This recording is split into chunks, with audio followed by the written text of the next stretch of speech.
now hear a reading from the manuscript that's won third prize in the 2012 Young Australian Christian Writer Award.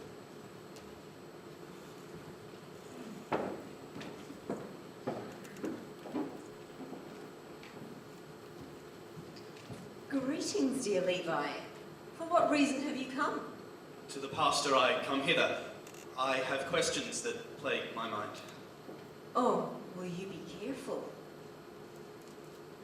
Do I sense a case of doubt?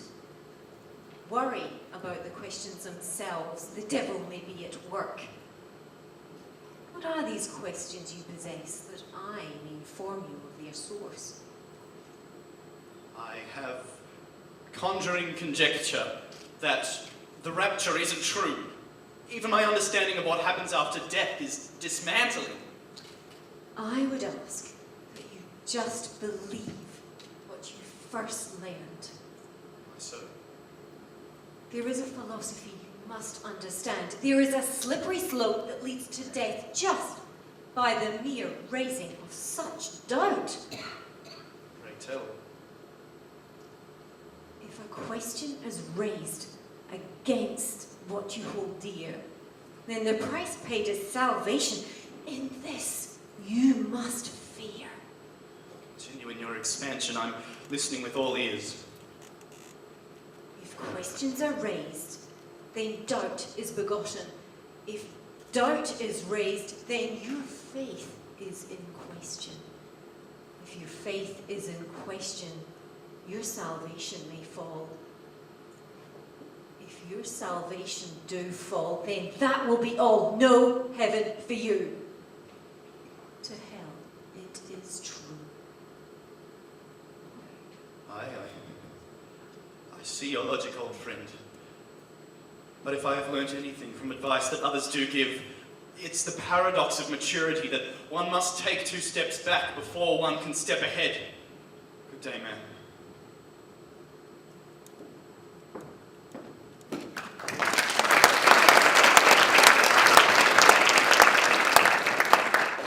Third prize in the Young Australian Christian Writer Award has been won by Darren Wright for his manuscript St. Patrick's Church, Part 2. Darren, please join us on stage.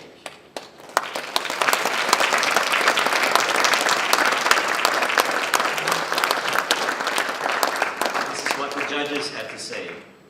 St. Patrick's Church, Part 2 is a rollicking narrative that follows the lives of a group of young friends with connections to the local church. This postmodern novella experiments with form and content, combining narrative prose, song lyrics, and scripted verse to tell a moving story. Through the lives and conversations of his characters, the author explores deep theological questions and a range of issues facing the contemporary church. The result is irreverent, challenging, and lively. Ladies and gentlemen, Darren Wright.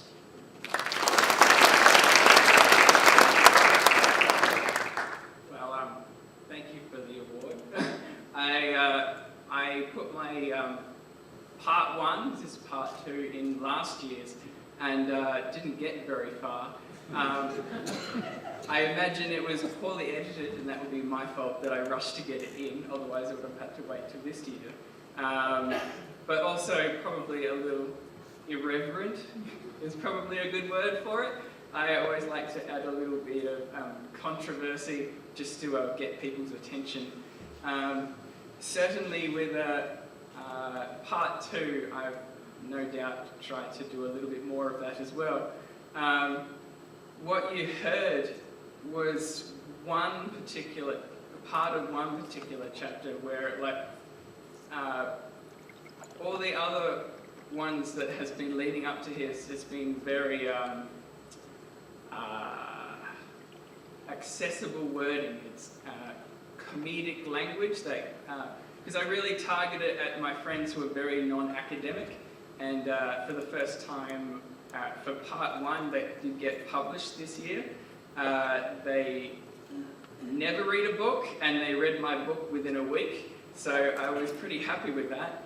I figured that I would, at least in part 2, get them being nice and accessible as well, and then hit them with some of the most Shakespearean language is probably what you heard just then, to at least try to wow them with wonderful words. There's certainly other parts that would have been wow with bigger theological words, in a sense, just to get them the grandeur, to get them out of the complacency of being nice and accessible. Like, it's a bit more complex, so that's what I wanted to get across. But yeah, so I can't believe I'm actually up here and in the state, because I'm not from here. So I would love very much to thank the SPCKA, that's all the letters, isn't it? Didn't want to get that wrong. For the award. Yeah, thank you.